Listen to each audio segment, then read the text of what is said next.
Hello everyone, welcome back. In today's video, we got another news video here to discuss. We're going to first recap the first couple of games of the Stanley Cup final. Also got a couple of signs to talk about, and some trade rumors involving the Hurricanes, the Penguins, the Calgary Flames, and the Toronto Maple Leafs, as well as some free agents. So we'll get to all of that coming up right now.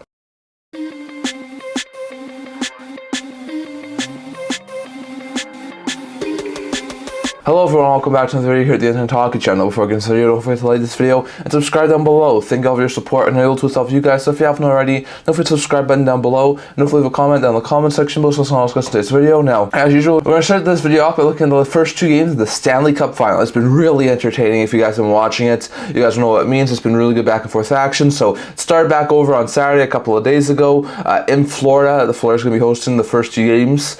So it was a really interesting and intriguing first game. Florida came actually out pretty flat. This was one of the worst games I've seen them play, but in this game, Sergei Bobrovsky was brilliant. And I think my prediction when I was doing my prediction for the Cup final video, which I'll link up to here, when I said that Bobrovsky is something that the Oilers have not faced this playoffs, and he's a way better goaltender at this point in time than Skinner, I think in the game one, I was completely right about that. So if you look at the first period, really close game, Oilers were controlling most of the play. Panthers were able to score on their first shot on goal, thanks to a goal from Carter Verhaeghe, really good 3-on-2 rush. I was able to count it on it, so it was really good to see Panthers go up 1-0. Bobrovsky would shut the door, continue to shut the door, and it was 1-0 Panthers at the end of one. Then in the second period, early on in the second, Evan Rodriguez would capitalize on a little bit of a mistake from the Oilers defensively. No chance for that on Skinner on goal number 2. Really no chance for him on goal number 1 too. Either way, it's 2-0 Florida, about I think it was 5 minutes into the second period. And after that, Florida started to sort of lock down that game, especially in the third period. They were just not letting Edmonton get any sort of offense going. Panthers were able to get empty netter to Louis Strinen with about 5 seconds left, and that's the way the game would end. Panthers would shut out the Edmonton Oilers 3-0 in game one. So Panthers not look good. Oilers had a lot of chances. They looked pretty good. I saw a lot of people after that game say Edmonton should hold their head up high, that they play like that again, they're bound to win one. They're bound to get a couple of goals past Bobrovsky. And it was a really good game from the Oilers, but one in which the Panthers wound up winning 3-0. And a lot of people I also saw say that was one of the worst games they saw of the Panthers all playoff long. So Panthers played extremely atrociously, and they still got the win. So that was the definition of getting goalied. Edmonton could not find a way to get past Bobrovsky, and the Panthers took a 1-0 series lead. Barkov had a great night with 2 assists, and Rodriguez, Verhaeghe, and Louis Strinen were 3 goal scorers, and Bobrovsky stopped all 32 shots he faced in the show on the win for Florida, while Skinner stopped 15 and 17 shots for the Oilers in the loss as they failed to take the series lead. So bad stuff there for Edmonton. And that led us into yesterday. Yesterday was game 2 of this series. It was a really interesting and entertaining game. Oilers were looking to try and even the series heading back to Edmonton with home ice advantage now in their favor. Florida was trying to take a 2-0 series lead, something that the Vegas Golden Knights have done, and something that 91% of teams who take 2-0 series leads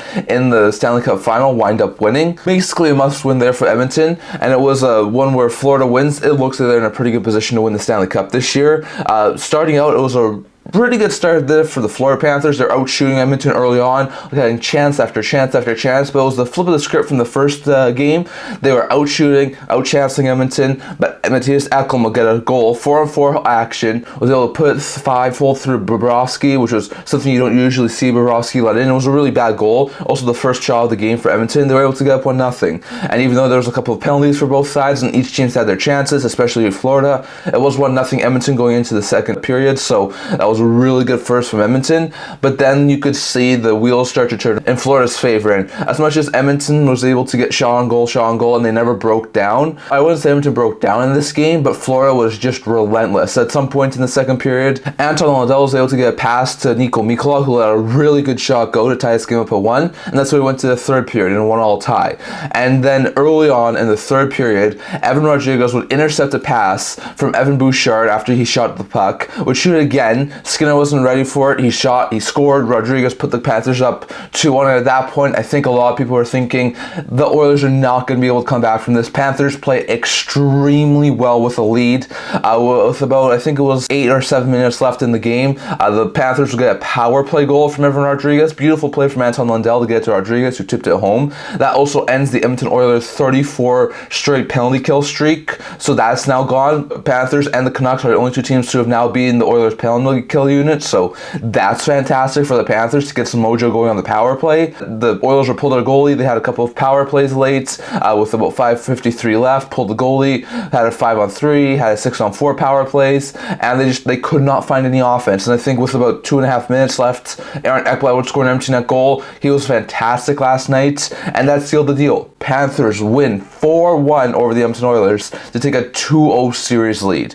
Evan Rodriguez had a 2-goal game, Anton Lundell had a 2-assist game, and Mikkola and Ekblad both also scored for Panthers in the win, while Ekholm was the lone goal scorer for the Oilers in the loss, who failed to tie the Stanley Cup final up at 1 apiece. So this is really bad stuff there for Edmonton, and all that I was saying about Florida seems to be coming true. Barkov is doing a fantastic job at shutting McDavid and Draisaitl down. The defensive group, the team defense from Florida, is outstanding. Bobrovsky standing on his head. And as much as Skinner has not been overly bad, the Oilers just cannot keep the puck out there long enough to keep huge leads. I mean, they had a 1-0 lead in this game and blew it, but I think this was more of Florida coming back and being absolutely relentless. So series shift to Edmonton. They'll have the last change. They should be able to get away from Barkov.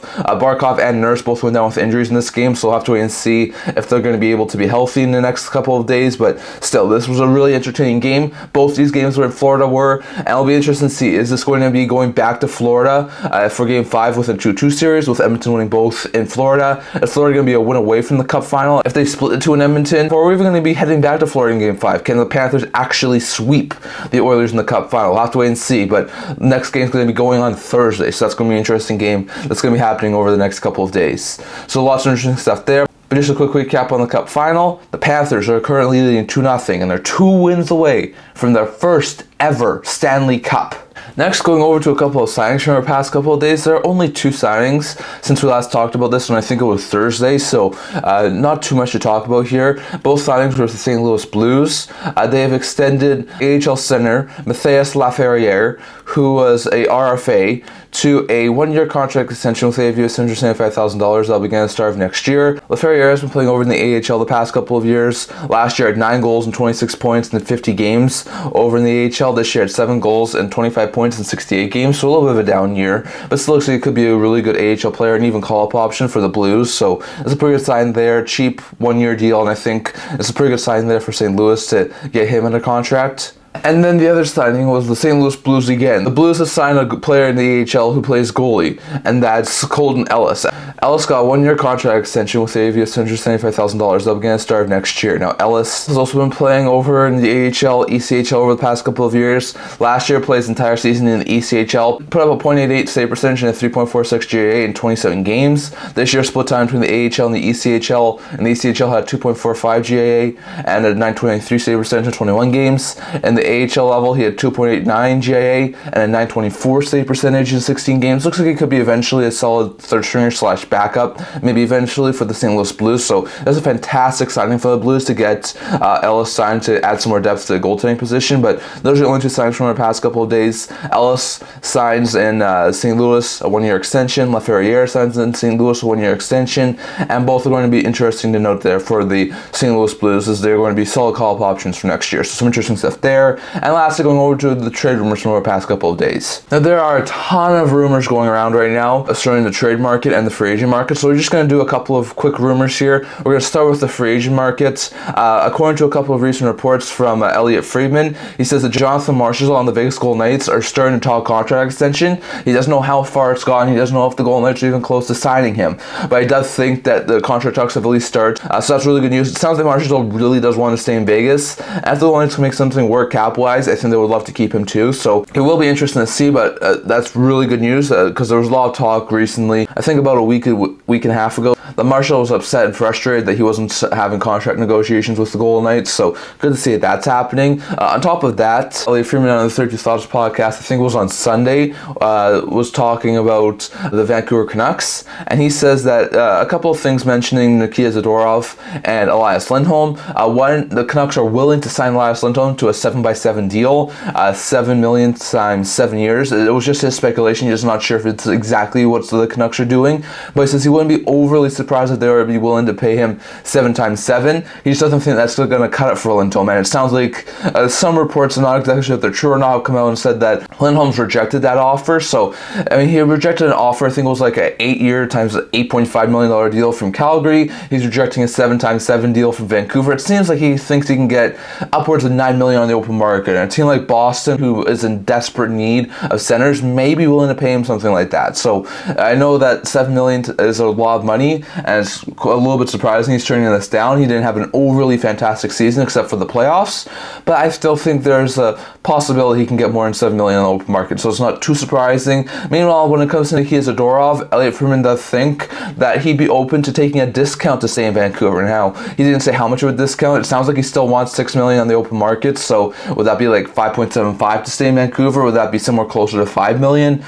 Would it be potentially under $5 million? I'm not exactly sure how big of a discount he'd be willing to pay, but he says that the Canucks and Zadorov are not technically close, but they're not too far apart, and he thinks that the Canucks are going to have to come up to Zadorov's number, given the fact that Zadorov is already giving them a discount if they want to try and sign him. So we shall see if this happens. Like I said, the Canucks would love to keep Zadorov. Sounds like Zadorov will be open to staying in Vancouver, and he's been a really big piece of that team. So like I said, if they can keep him like a 5 to 6 year deal, like $5.5 million, I think they should try and do that, and then move Roenick, and then give the extra $2.5 million that they would have had to keep Roenick to not only Zadorov, but maybe try and sign Myers or someone else. So we'll have to see exactly what happens there, but it does sound like Zadorov is willing to take a pay cut to remain in Vancouver, while it also seems like Elias Lindholm is most likely not going to remain in Vancouver after they sound like they were contemplating offering him a 7 times 7 deal. So interesting stuff there, but sounds like Lindholm's going to market, and we might see a Zadorov signing before the free agency starts. So we'll have to wait and see on that. And lastly, going over to a couple of trade rumors. First, Pittsburgh Penguins. I've seen a couple of reports recently say that the Kyle Dubas is going to be trying to focus to try and bring some more youth into this team. So it sounds like they're going to try and add some more younger players this offseason, the Pittsburgh Penguins are. So could see him move some more older players to try and bring in some more younger players. They're not saying they're going to move guys like Crosby or Letang or Malkin. I don't think that's going to happen. But I could see him move some other pieces. Like, I think Marcus Pettersson is entering the final year of his deal. I think he could be gone. Riley Smith has been talked about a lot. He's entering the final year of his deal. I think he could be gone. There's probably a couple of other guys out there too. And if they can, in trade packages, bring at least some really good young pieces who could fit in their top 6, top 9, or in their top 4, top 6 on the blue line, I think that could be really good pieces there for the Penguins. We know they need to get younger. Not exactly sure who they could try and target. I mean, there's a couple of really good young pieces out there who could be had for the right price. I'm not sure if they'd be willing to go after an agent and pay him what he wants, given how high of a cap that they have for the rest of the team. But he could be a really good young player. You have Capo Kakko, who seems to be out there right now. Joel Farabee and the Pennsylvania Rivals. Could they maybe go after a guy like Nick Hague from Vegas? Could they try and target a couple of other younger blue liners, such as like maybe a Mario Ferraro from San Jose or something like that? Roenick from Vancouver. So it'll be interesting to see exactly who they try and target, but I wouldn't be overly surprised if we saw them move guys like Smith and Pettersson this offseason and try and bring in guys who are more on the younger side. Maybe someone who's between 23 and 27 years old instead of someone who's over 30. So we'll have to see exactly what happens there, but it does sound like Pittsburgh would like to add some more youth to this team, and I wouldn't be surprised if that happened. Next, we're going to Carolina Hurricanes. A couple of things that I've heard said on his podcast recently. One, regarding Martin Necas. The Carolina Hurricanes are looking for an astronomical return for him. Now, I know this is going to be a little bit of a tough pill to swallow for some teams, but according to Laferriere, they view Necas as like a budding star, and they want a return that reflects that. So Laferriere says that he doesn't even think a first-round pick and a decent prospect would cut it for getting Necas. Now, I think maybe a first-round pick, a second or third-round pick, or a B-level prospect and an A-level prospect may be what it takes to get Necas done, but that's a really big asking price. So teams who I've seen interested who could be impacted by this, like Seattle, Utah, Vancouver, Calgary, Boston, Nashville. I think I've seen some people link Buffalo to him. So it'll be interesting to see what happens there, but I think there are going to be a ton of teams still interested in Necas. It just seems like the asking price is outrageously high in Carolina, and they want at least more than a first-round pick and a decent prospect. So I'll have to see exactly what the return is when he does get traded. But it does sound like Necas will not remain in Carolina, and they want a really big haul in return for him. So I'll have to wait and see on that. Meanwhile, when it comes to Jake Guentzel, it sounds like contract talks are breaking down. It doesn't sound like he's going to stay in Carolina, and the Carolina Hurricanes have even made known that they will be willing to trade a signing rate. So I think that means that Carolina is not going to be keeping Jake Guentzel. He's probably going to be going to free agency, and there's a possibility the Carolina Hurricanes could trade his rights to a team, and he could sign before free agency. So talking about where Guentzel could go, Elliot Friedman and Jeff Merrick were putting out some of their dark horses potentially in this race, and Elliot Friedman mentioned the Blackhawks, Jeff Merrick mentioned the Sharks. Now the Sharks will make a whole bunch of sense. They're just about to start through a long-term rebuild. They have a lot of long-term contracts, so they really want to add another one right now. I'm not sure if that's the case, but according to Elliot Friedman, there is a couple of people who actually talked to him and said that the Blackhawks thing may actually have some legs to it. It sounds like the Blackhawks may be looking to try and add some more pieces around Bedard. Adding a guy like Guentzel could be really good, and given the fact they have a ton of cap space, they could overpay him to bring him there. So I think there's a very likely chance we could see the Blackhawks try and add Guentzel via trade, get a signing rates. They have a lot of draft capital, so moving a mid-level draft pick to get him would not be overly bad, and then they would be able to sign him, and they got another player to play with Bedard. That would be a fantastic addition there for the Chicago Blackhawks. I'm not sure if Guentzel would want to do it, given the fact he'd probably have to wait another 2 to 3 years before he makes the playoffs again. But still, I think that could be a really good fit there for the Blackhawks. So we'll have to wait and see on that, but it does sound like Guentzel's being moved from Carolina. Some teams are going to have a lot of interest in trying to add his signing rights before the free agency starts, and it sounds like Carolina would be open to making that sort of a deal, and maybe the Blackhawks are teams interested. I'm sure there's other teams besides Chicago, but it does sound like Chicago may have some interest, and Necas' asking price is extremely high, and it does sound like the Carolina Hurricanes want a pretty high price tag for him. So I'll have to wait and see how that goes.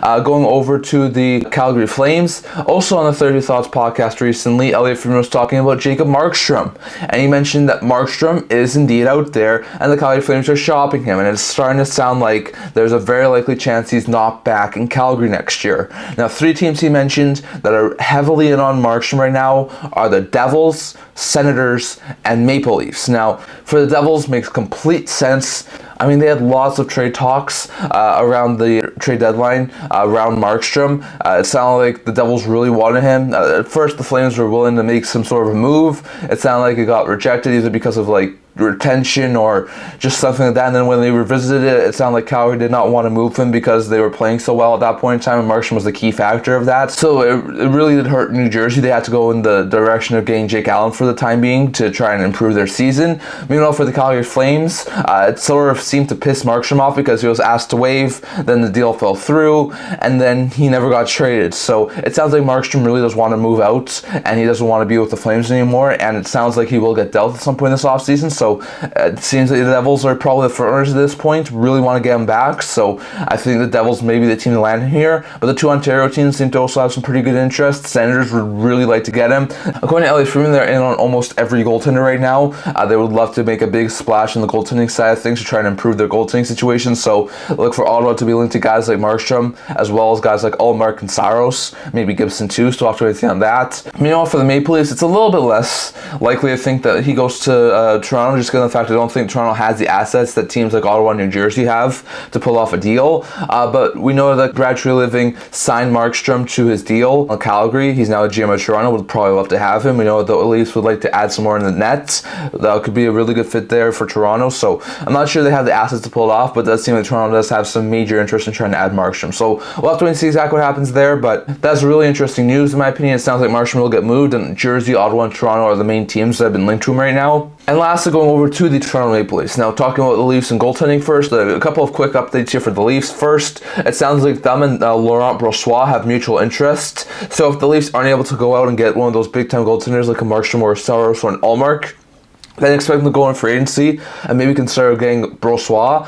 He's not the greatest of level of guys, but he can definitely come in and be a really good backup goaltender for Joseph Woll. He can be a solid 1B. They can work together. Brossoit can start like 35 games, and Woll can start 45. I don't think that's an over egregious amount of games to be started for those two teams. That could be a really good tandem. I mean, Brossoit's worked really well in a tandem like that with Adin Hill last year, so I know he's been injured a little bit, but still, I think that could be a really good fit for the Toronto Maple Leafs. If they can't get guys like Markstrom or Saros, then going after a guy like Brossoit may be a really good move for them, especially coming off the year he had. So it'll be interesting to see, but some of the Leafs and Brossoit do have some mutual interest. On top of that, according to Jeff Merrick, he's wondering about John Tavares potentially being moved, and he says that a team could have some interest is a team like the Utah franchise.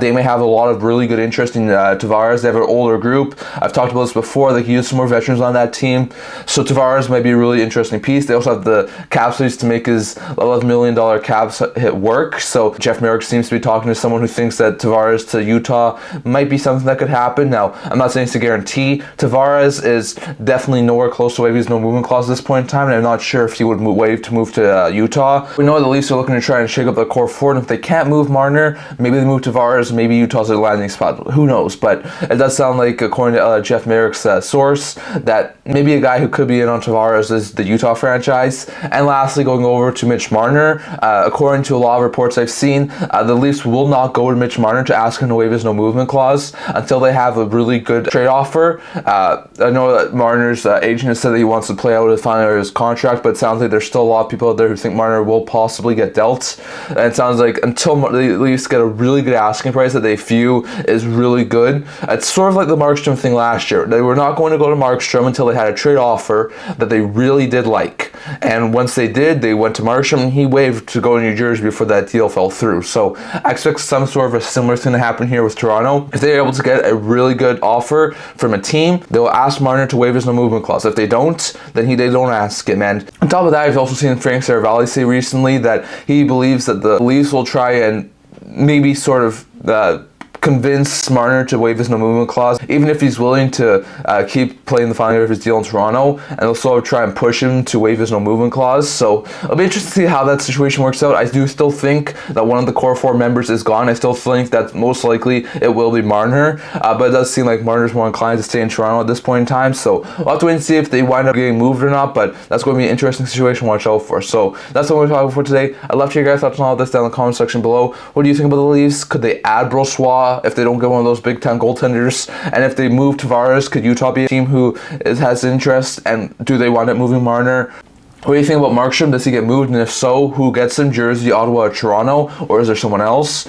Do you see the Carolina Hurricanes moving Necas for more than a first and a decent prospect? And if so, where would he be moved to? And who do you think will be most likely to acquire Jake Guentzel's signing rights? And on top of that, for the Pittsburgh Penguins, it sounds like they're going to try and add some youth to this team. And it wouldn't be overly shocking if we saw them try and move some of their veterans out to try and add some more youth. So what do you think about that? Plus, what do you think about Marchessault potentially talking contract with Vegas, the Canucks UFA rumors, and the signings and the Stanley Cup update? Definitely have your guys' thoughts on all of that down in the comment section below. So I'm going to talk about for today. I'm going to this video. If you'd like to subscribe down below, thank you for your support and able to love you guys. So if you haven't already, don't forget the subscribe button down below. Definitely leave a comment down in the comment section below so someone else listen to this video. Also the blog to my news, rumors, analysis, stuff like that. So check that out. I'll leave a link to that in the description below. And I can't wait to see you guys all for the next video. See you guys soon.